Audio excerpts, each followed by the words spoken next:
Welcome to the Millennial and a Boomer Walk into a Coffee Bar podcast. The very best podcast to get your life advice in the form of a grande caramel macchiato in a venti cup, 1/3 whole milk, 1/3 almond milk, 1/3 soy milk, double the amount of vanilla syrup, caramel wall in the cup, no caramel drizzle on top, upside down, of course, tall ice cup, whipped cream, rounded lid, one shot extra espresso, decaf, cinnamon sprinkled on the top, and for the name, that's David, spelled Dafydd,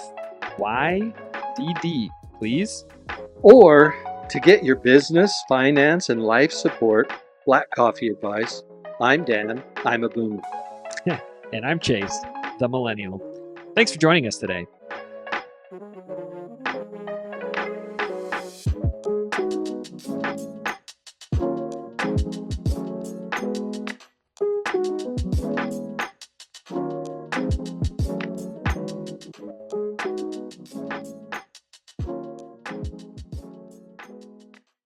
All right, welcome back to a Millennial, a Boomer, and a Gen Zer walk into a tea house.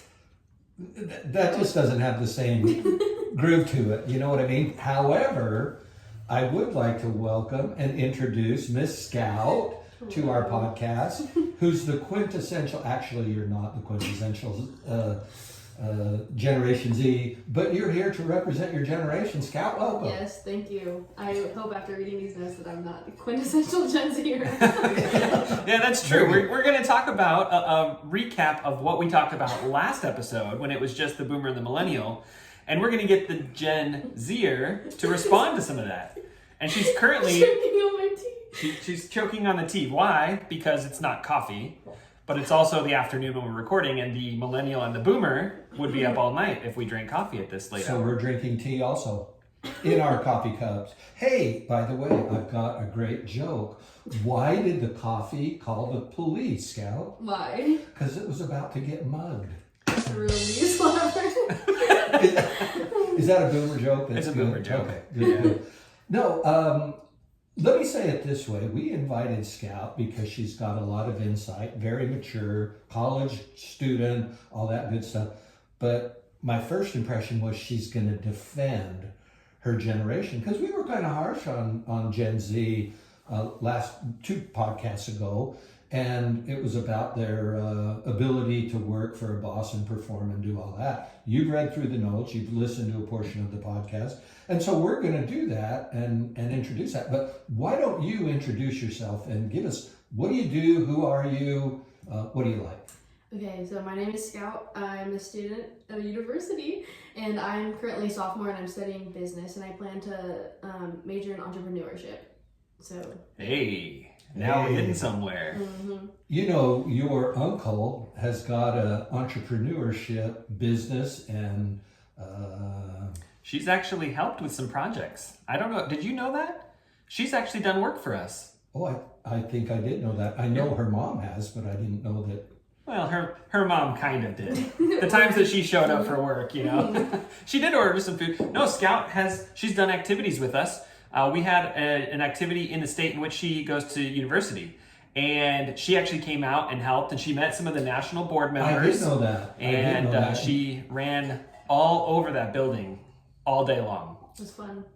Really fun, good. And a good experience, Yeah. maybe, yeah. It was really And cool, actually. you can get some connections, right? And do all that stuff. So. Speaking of, that event's coming up in February, so hopefully you're free. Oh, I'll yeah. get you the date soon. Yeah, most likely I am. Does your cheapo uncle pay you? Yeah, he did. And then he also took me to coffee. Oh, Our favorite place. coffee bar, right? Okay. That's right. Well, let's jump right into it, Scout. Wait. We've got a really important question that we haven't asked yet. Scout, what is your favorite coffee order? That's right. So, this is awkward. I'm more of a tea girl. I'm a jasmine green tea. Well, here's the thing. I love coffee. It tastes so good, but all that caffeine makes me like so anxious and jittery, and I'm already such like a jittery person as it is. But having all that, I mean, you saw, we got coffee that one time. I had an iced latte. Sorry. My resting heart rate was 30 beats per minute more than regular or maybe not 30, but yes, it was like, no, at least 20. It was like 20 beats per minute more I think than that's what coffee's regular for, coffee. though, right? I mean, It that's is, the whole and purpose. this could be a very short coffee podcast if she's not going to be. Well, You like iced coffee, yes, though, I right? do. I yeah. like. Okay. Well, I like coffee. I love it. Like, I don't know. When I do get coffee, I would say, like, if it's summer, I'd get a good, like, iced mocha, but half sweet because I don't like it super sweet. You know, if you donated to the podcast, you too could get one of the cups that we've got. And for any listener, if they send an email to partner@firstganed.com. they can get the first one. We've said this in numerous podcasts, and no one's ever taken it up on it. But I would send out one free coffee cup to the first person that begs on that email. So, okay, have we all done the introductions and all that good stuff? 'Cause, Yeah, feel free to continue with the podcast now. okay, we're going to move on now.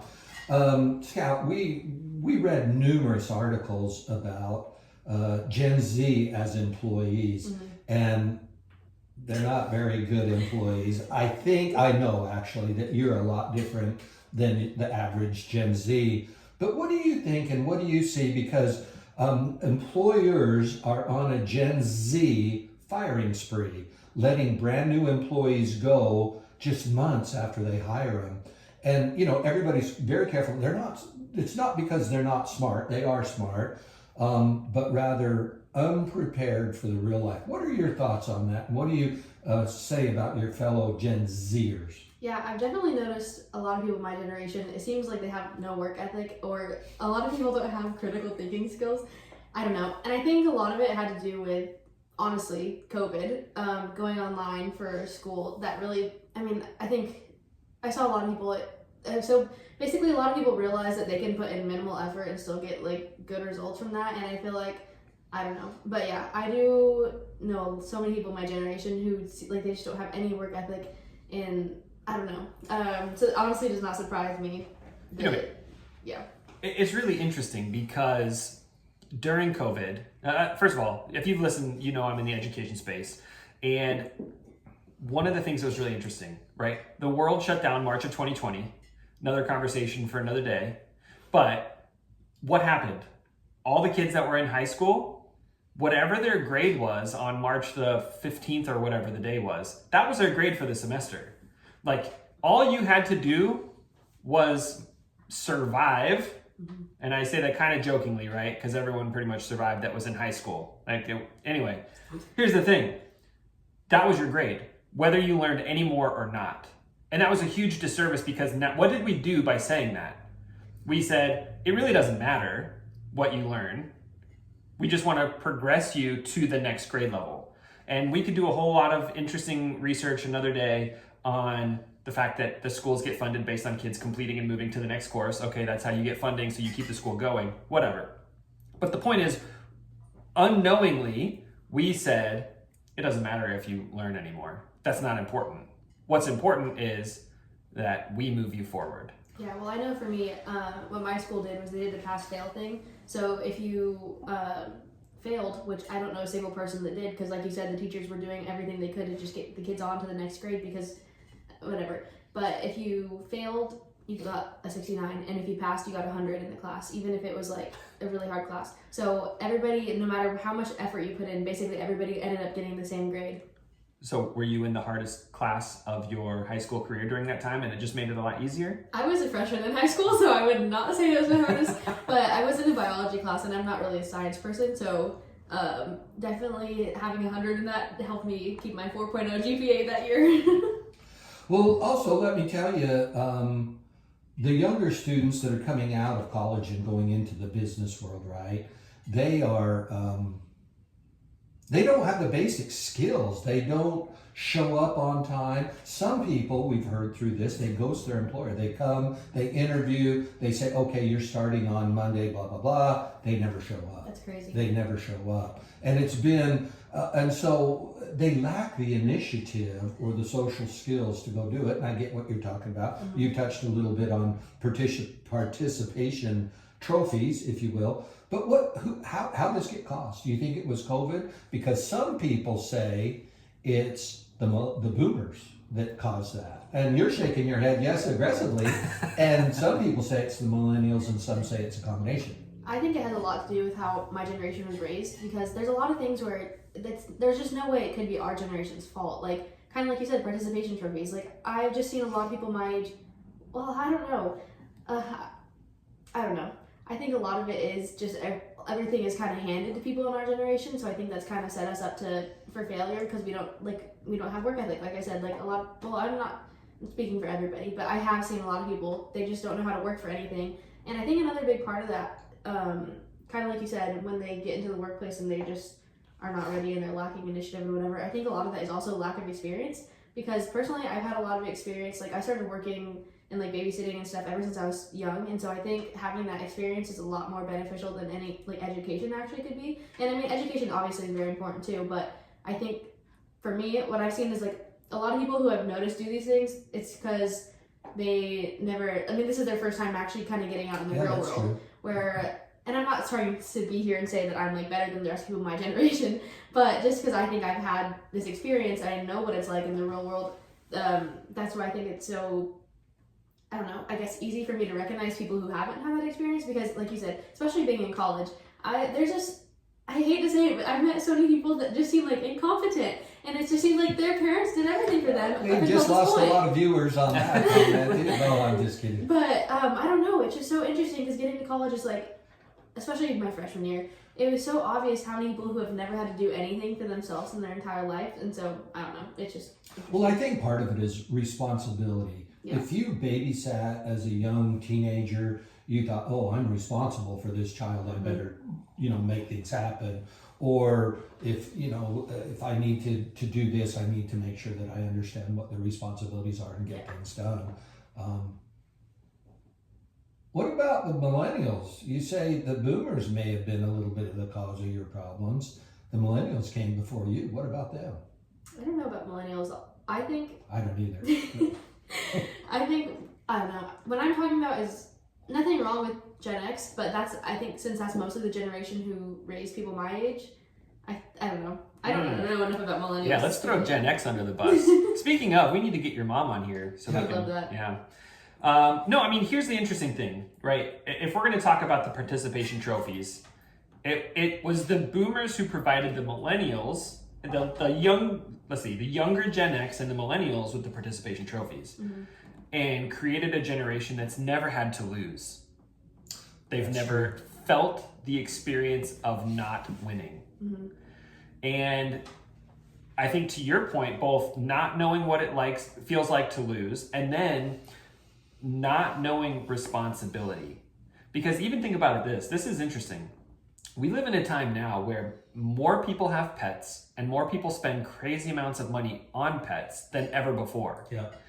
And there's a responsibility that used to come with owning a pet, right? Duchess and Jackson and all these dogs from yesteryear in our history, you had to get out there and feed them. You had to get out there and bathe them. You had to get out there and dig the porcupine needles out of their paws and nose. But now, I mean, look at how pets are treated. They have these automatic machines that just feed the dog every day at 5:00, and you fill it up like once a month, the little thing on top. And then the dog groomer comes to you, and you're like, oh, I forgot that the dog groomer was coming today. Great, here, wash my dog for me. And then, the responsibility of owning a pet has dramatically reduced. And so you don't have that experience of being responsible. You don't have this feeling of what it feels like to lose. And then you get into the first real experience, to your point, Scout. You get into your first business experience, and now you're responsible and you've lost, and then you get fired and your whole world falls apart. Right. Mm-hmm. Yeah. To the dog point too, you hire a pooper picker upper. That's you true. Don't even go do that anymore. I mean, your uncle, go out, pick it up. I know people now that hire a neighborhood picker pooper upper and pay them to do it. And so that's part of being an entrepreneur. The pooper picker upper's got a pretty good gig. A stinky gig, but I was a pooper picker upper. That was my job. Is that right? Yes. Well, then you did learn responsibility and all that stuff. So let me just put one point in here. You like to travel, right? And you took the opportunity on a whim, I'll say, to all of a sudden fly to Spain and go maneuver the airplanes, the trains, the automobiles to go be an au pair in Spain. But one of the things you said about the young child that you were au pairing or babysitting or whatever you want to call it, was that their parents were like gentle parenting. Gentle parenting, that's the word. We should have been non-gentle parenting, and we should have come out and let you fail.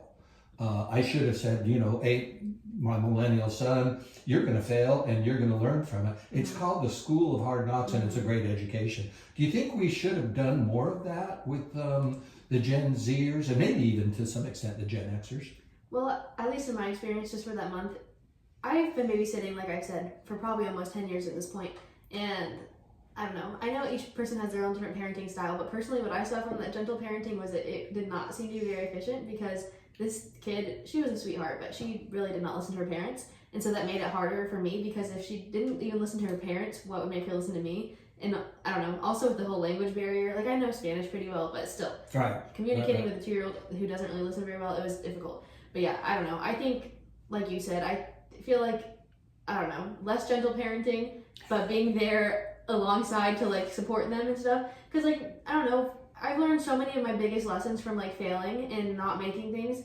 I mean, I don't know, for example, like soccer. I played soccer my whole life. I had 2 experiences where one time I tried out for a club team and I was on the team, and then they had another team dissolve, and so they cut me because the other girls were already on the club, whatever. And then in high school also I tried out for soccer, and I was one of the last people to get cut. And so I don't know, as much as it sucks failing, like I don't know, I learned some really great lessons from that. And so I think like you said, less gentle parenting, but like still being there to support and like tell them that they're gonna be able to get through it. I think honestly that would set people up for success better. When you went through those 2 experiences, obviously that was not easy and it wasn't fun. And if I asked you at that moment in time, like, do you think this is a valuable experience? You would have said, absolutely not. This is terrible. I never want to deal with this again. Yeah. Looking back now, do you think that those 2 experiences shaped who you are today? I think for sure, because, well, the first time I didn't make it, it kind of helped me learn not to give up. Just because I didn't make this one team doesn't mean that it's time for me to be done with soccer for good. Another thing is, with the second time I didn't make it, that one was less surprising to me because I had just recovered from an injury when I fractured my foot, and so I wasn't nearly as good as I had once been. And so I kind of knew that I was going to be an underdog in that situation, because I had, like I said, my foot had just barely healed. I'd only been able to play soccer again for like 6 months. And after playing for 12 years, not being able to play soccer for half a year, that really, I mean, I don't know, it threw off me mentally and physically. But yeah, now I'm so glad that happened, because, I mean, not fracturing my foot, but like not making it. I mean, because it's just my whole life would have been so different. I would have had completely different friends, and I think my life would have just been on like a whole different trajectory. But like you said, yeah, at the moment, I would have totally wish that I would have made the teams both times. But now looking back, I'm glad that it happened, because yeah, like I said, my life would just have been so different if I did end up making it. And there's like a lot of opportunities that I had that I wouldn't have taken if I would have been on a high school soccer team, because just high school sports especially are so competitive and such a time requirement. Yeah. So one of the things that we covered on our last episode, as we start to consider landing this plane here in the next few minutes, one of the things that we talked about was business leaders like Richard Branson and Andy Jassy are all saying the same thing right now. Attitude matters more than a degree. What are you seeing from an attitude perspective of your peers in university? So something that I hear a lot is C's get degrees. I think people are going into it, and personally, I don't agree with that. I think that was the plan you were on, wasn't it? Yeah, that was the accelerated plan for me. To each their own, but like I just have seen a lot of people in my generation who are, well, what I've realized, especially this semester, is that a lot of people are not actually going to college for the education. They're going for the experience. And so I don't know. I know a lot of people who are just barely skimming by in all their classes just so they can get their degree. And I'm actually going, I mean, as much as I've never been someone who really loves school, but I'm grateful that I have the opportunity to go to college and get an education, and I know how beneficial it can be. So when I go to classes and stuff, I'm going with the attitude of like trying to learn and be positive and grateful that I have this experience, even though I may not like it all the time. But what I see a lot in my generation is that people are just, like I said, just going, trying to barely skim by, get fine grades, pass their classes, and then get a degree so they can get a job?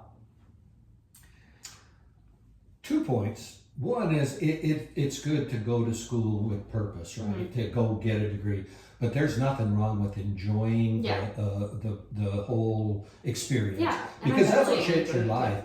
But if you're not picking up on what that's teaching you in your experiencing the experience, then you're missing out, because there's a lot of non-class, coursework related education that you can get in college. Yeah, and I definitely think I still am. I'm having my own version of the college experience. Like, I said that really weird. Like, my college experience, I would not say is like the majority of what like American college kids have, but I'm having a great experience. Like, so yeah, I'm there for both the experience and the education. But what I see is that a lot of people don't even care about the education. Like, that's not even on their mind at all.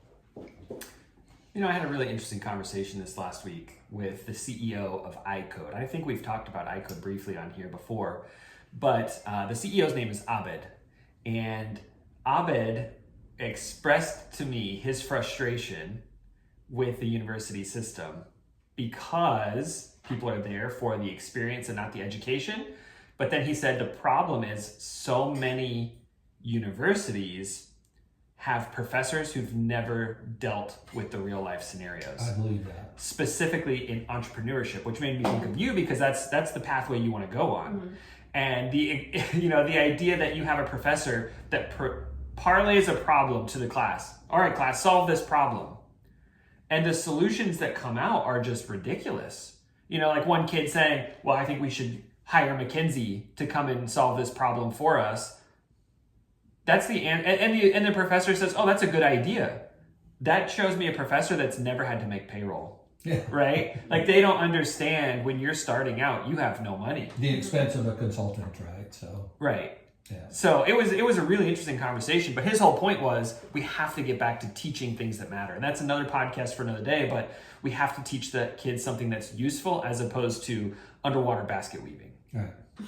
There's got to be. So as we wrap this up, and one last point is, I had the opportunity to provide work for some young people, and I approached them and said, hey, I need some help. I'm assuming you need money as being a young person.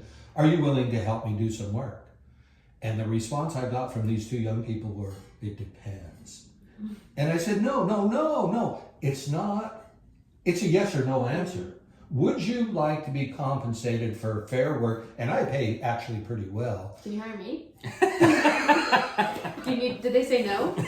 They did say no, and I eventually went and did it all myself. And then I came back to them afterward and I said, an hour and a half, 2 hours ago, I asked you, would you like to earn some money? You could be done now, and you could have $25 in your pocket.